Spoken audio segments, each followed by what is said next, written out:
The best Batman story is usually...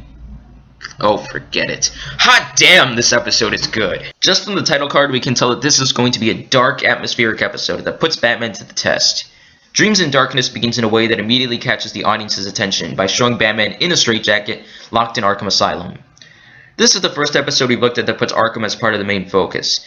As a Scarecrow episode, this story explores Batman's fear, but what makes it even better than the episode Nothing to Fear is that Batman has to live one of his greatest nightmares for real, being locked up in Arkham Asylum because his sanity is in question. Batman is afraid that he belongs in Arkham because he's so similar to his villains, being theatrical and obsessed. Both in the comic and video game Arkham Asylum, Batman is forced to confront the madness in his enemies and inside himself to come out on top and prove to himself more than anyone that he shouldn't be locked up within the asylum. In this very episode, Batman has a wonderfully articulated line, "They put me where they thought I belong." As a kid, I vividly remember seeing this episode and knowing right at the beginning that this time, Batman was in deep trouble. The opening scene is not only intended to put us on our toes, but also to put into question Batman's sanity. As he talks to Dr. Bartholomew, Batman seems irrationally angry and on edge, which is unusual because in most cases Batman is very composed. After the stage is set, Batman thinks back to the events that led him to that dark cell. We've never before felt as inside Batman's head as in this episode because in another unusual move for him, Batman narrates the events in the past. The reason this is important and why it doesn't need to be in other episodes is because the audience needs to restore their faith in Batman. Hearing his thought processes out loud makes us understand the logic behind Batman's anger and that he's sane enough not to be thrown in the asylum, that the fear toxin is wearing him down. By the way, with how good a narrator Batman is, I'm sure he can make tons of money releasing audiobooks. The flashback begins with an action sequence where Batman fights one of Scarecrow's thugs trying to poison a spa's water supply with the fear toxin.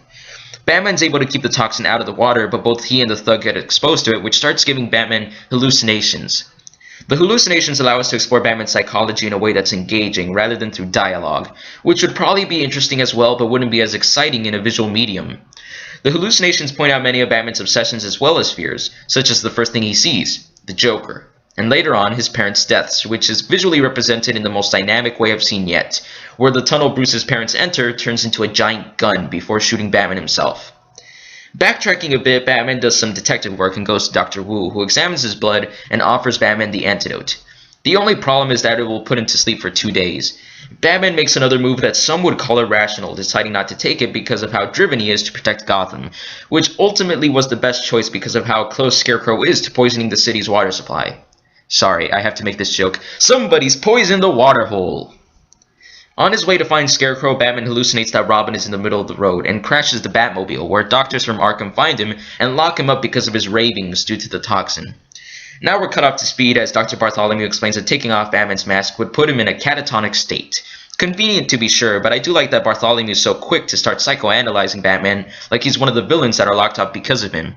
At the same time, it's good that Bartholomew's behavior is still within reason, and that a psychiatrist who doesn't know Batman as well as the audience does would find a person dressing up like a bat to be more than a little abnormal. He does know that Batman is obsessed, which leads him to conclude that the Scarecrow's plot is a delusion. The writing is smart by not having Bartholomew dance around the issue, telling Batman straight up that it's highly unlikely that such a giant plot would go unnoticed, which is a good point. This gives the character more dimension than condemning Batman just because he's the stereotypical psychiatrist. Still, the audience knows all the facts, so we're exasperated in a good way, begging to the screen for him to listen to Batman. The story treats the hallucinations as the episode's action sequences, which is good because of how big they are, and uses the segments of Batman talking to Bartholomew as the breathing space between that action. Almost as cool as the gun shooting Batman is the way the hallucination begins, with Batman's cell door creaking open, revealing a bright red light, which is wonderfully atmospheric. With how elaborate these quote-unquote dreams are, it's easy to see why each of them exhaust Batman, especially when he tries to catch up with his parents, but he's moving in slow motion. Along with other segments, it shows the audience that we can identify with Batman because he's afraid of things just like we are, especially feeling helpless, which Batman definitely does when he can't reach his parents and just by being trapped in an Arkham cell. After the scene, Batman has probably my favorite line in the episode, where Batman shows how afraid he is being stuck in Arkham. When Bartholomew enters, he says, "I hope I'm not disturbing you," and Batman's response just wonderfully sums up his inner dilemma. Isn't that why I'm here? Because I'm disturbed? Batman is told that Scarecrow did indeed escape and that he will use Arkham Cavern to poison Gotham. Still, Bartholomew believes Batman is ill, and he tries to inject him with tranquilizers as he tries to escape to stop Scarecrow.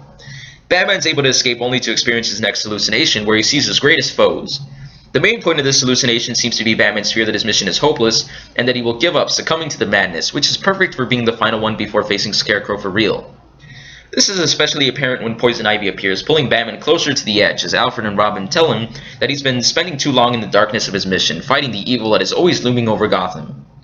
As Batman falls deeper into the madness of his delusion, he sees the Scarecrow taunting him that he's losing his mind, which, as said before, is the main fear Batman needs to overcome by the end.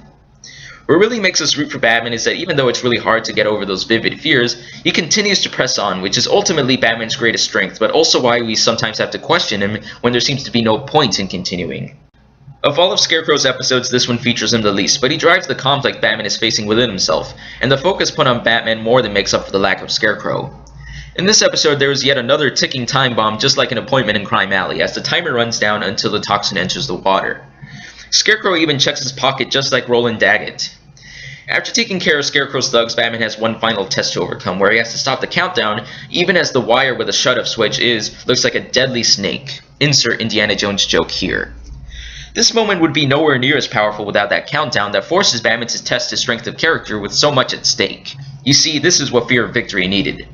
I love how hard this seems for Batman, purely from facial expressions, and it's super triumphant when Batman strangles the quote-unquote snake and rips the wire with only a second to spare. After all the crap Batman's been through in this story, it's satisfying to see the equipment overload and once again expose Scarecrow to his own toxin. It's also awesome to see Batman in a dramatic pose with this really cool red lighting. By the end, Batman proved to more than just himself that he doesn't belong in Arkham Asylum when Dr. Bartholomew says that Batman was right all along. The final image also goes back to the title of the episode, when Alfred injects Bruce with the antidote, leaving him to sleep in the darkness of a bat shadow.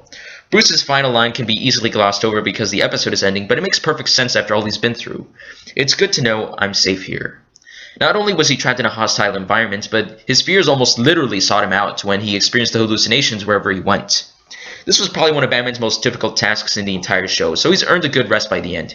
It's even better that he doesn't complain that he's forced to rest like usual, with Gotham being safer now. That being it for the story, let's move on to the animation. My god, this is a gorgeous episode. The drawing on the characters is just top-notch. In each and every scene, Batman looks incredible, and these are the type of episodes that make me absolutely giddy when getting the screenshots. I'm always waiting for the next cool Batman pose. The motion is incredibly consistent, with a giant gun being cocked in a realistic manner without having a hand. The hallucinations on the whole display the best animation in the episode, and the best looking one is the one with all the villains. Two-Face literally melts into Poison Ivy, and her arms turn into tentacles that ensnare Batman. The morphing effect on Poison Ivy's arms is probably the most fluid animation in the entire episode. I think the best episode I can use to compare the animation quality is The Underdwellers. I believe it was the same animation studio, and if it was, they truly outdid themselves with the level of quality, and that's still taking into account that I think The Underdwellers looks great. The combo of a great story and great animation is rarer than you might think within the series, but it came together in this episode, which had the effect of amplifying my enjoyment immensely. Moving on to the voice acting, I already said Batman's narration sounded superb, but every single line in the episode Batman has, Kevin Conroy delivers perfectly, and he proved that he can carry an episode through his performance when most of the focus is on Batman. Anything else I'd say would be a repetition of how great everyone, including myself, says Kevin Conroy is, except that Dreams in Darkness was one of his finest performances in the series.